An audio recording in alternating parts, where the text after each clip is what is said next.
Namaste to all of you. Today I'm going to talk about general examination. Very important chapter. Very important topic because in Ayurveda it's not only that you should know about the disease, but also you have to know about the patient you are going to treat.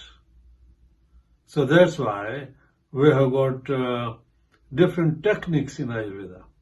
In our classic books, they have given different techniques to see what type of patient he is. You have got a tenfold examination just to know about the patient. Then you have got threefold examination. And that is we do with darshan, sparshan and prashnam. After that we have got four modes of patient examination like prataksha, aptopdesh, anuman and upman. Then you have got one more technique to know about patient, that is 5 means of examination we call, that is with your sensory organs. So today I am going to treat this threefold examination, 4 mode of examination and 5 mode of examination. If patients come in clinic, we start diagnosing him right from the waiting room. Patient comes, he sits, we keep on noticing that what he is doing in the waiting room. If he is talking to other patients, or he is just totally calm, he is nervous, or he is watching things and he is very curious. So our diagnosis starts from the very beginning. And in the textbook of Ayurveda, it's mentioned threefold examination. And threefold examination, that is darshanam. Darshanam is just observing your patient. And you have to do that with direct visualization. That is through your eyes.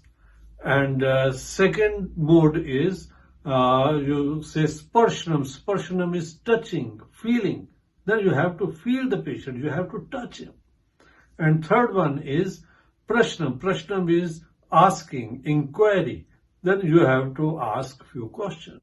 So these three, darshanam, sparshanam and prashnam, this is observation, touching and inquiry by asking your patient. So when patients come with a complaint, then we use our eyes for direct visualization. Direct visualization we do through eyes to see, in case of swelling, if that place is red, if it's swollen, if there is water discharge, if there is pus, things like that.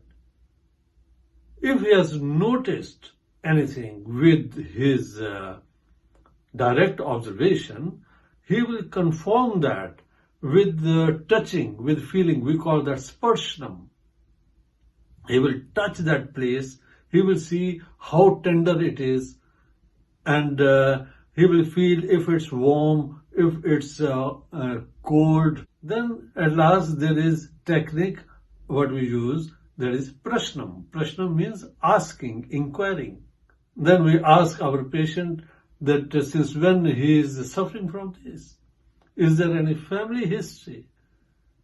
Because a lot of diseases are because that is in their genes. So then we ask, what about his appetite? Because it gives you direct information. If patient is not eating, for us it's quite clear in most of the cases that his Agni is very low, and Agni is always low if there is infection somewhere. In temperature, you don't feel like eating. So it's a clue for a doctor. And then you have to see that what about his sleep? How is his stool? Does he go to toilet every day? Because if he has got constipation, then we know that he can have gases, he can have pain in his stomach. So this gives you a sort of information. And it's very, very important to know if patient is used to alcohol, if he is having drugs, if he is smoking. So this all information helps you to give a good treatment. By knowing this part of your patient, you will go further with the eightfold techniques and tenfold examination to know more about the patient and about the disease. But this is general examination on the very first place, what a general practitioner does. And he should do according to Ayurveda. After that, we have got one more techniques, that is 4 modes of patient examination. In that, first one is pratyaksha. Pratyaksha is direct observation. Direct observation through your senses. You can see temperature, blood pressure, and you can see if tongue is coated or not coated. You can see eyes if it's red, pale. And you can see skin if it's wrinkled, if it's normal color. You can always detect if it's abnormal color. So it gives you information.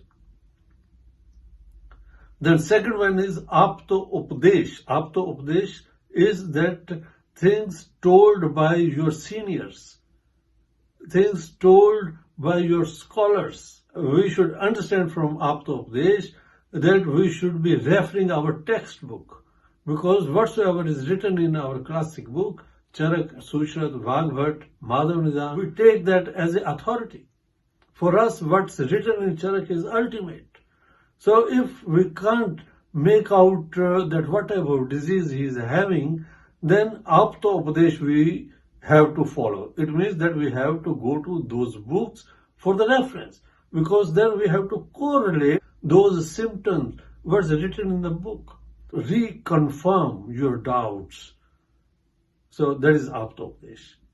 So third one is Anuman. Anuman is inference. So in inference, we have to draw a conclusion. Draw a conclusion what patient has told you. For example, if he has got in the epigastric region pain, that is epigastric region, then we know it can be gastritis, it can be gas, things like that.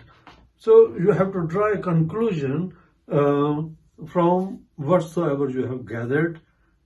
And then at last, fourth one is Upman. Upman means understanding your patient. You have to evaluate what he really wants to say. Understanding patient's story, what he has told you. So herein, patient says he has got crushing pain, he has prickling pain, he has piercing pain, he has burning pain. And there are patients, they say that someone is hammering on his head.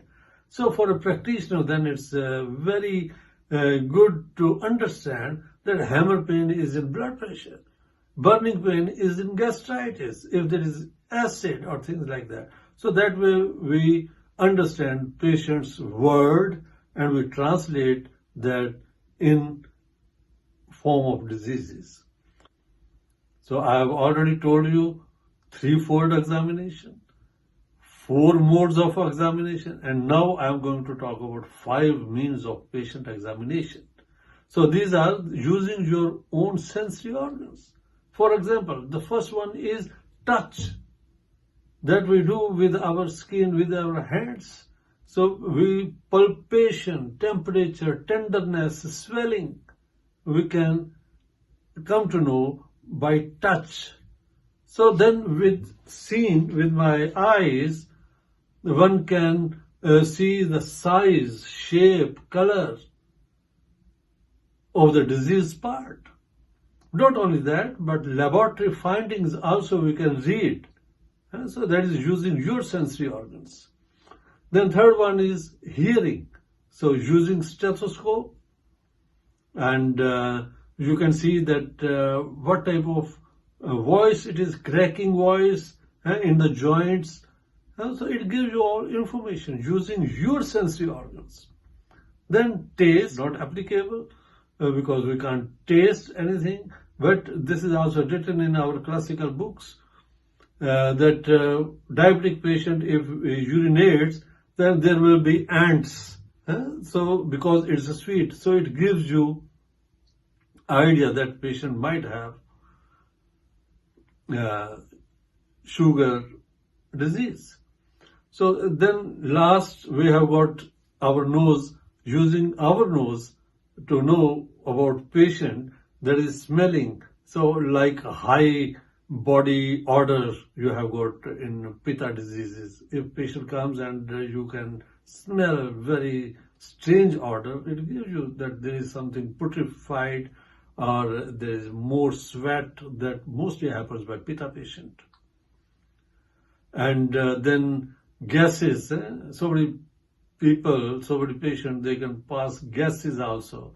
You exactly can know that if it's putrefied or it's fermented gases. Putrefied gases comes from undigested proteins. So these are the things what you can make out. You see, what I want to say here, that it's using your own sensory organs to know about the patient. That's why Ayurvedic doctor, Ayurvedic physician should be well trained. He should know how to use his own sensory organs. So it's not just like going to clinic and you read laboratory report. No, you have to sharpen your sensory organ. You have to concentrate on patient. You have to observe patient's how he talks, how he walks, how he sits, how he behaves. So it's your observation, what you are going to detect. It's your ability to get everything out of the patient information. So that's why it's not only studying Ayurveda, but you have to train yourself also. You have to train your mind. In a lot of literature, it's written that doctor should be a bit sattvic also. Sattvic, that he has developed his mind, sensory organ is under control, so that he can detect everything by the patient to help him. So it's a very noble profession. For others, you have to train yourself. It's not only studying, but you have to live that way. So this is general examination about the patient. And in other lectures, I will be explaining 8-fold examination, 10-fold examination. And for a day, it's enough, I think. All the very best. See you in my next lesson. Thank you very much.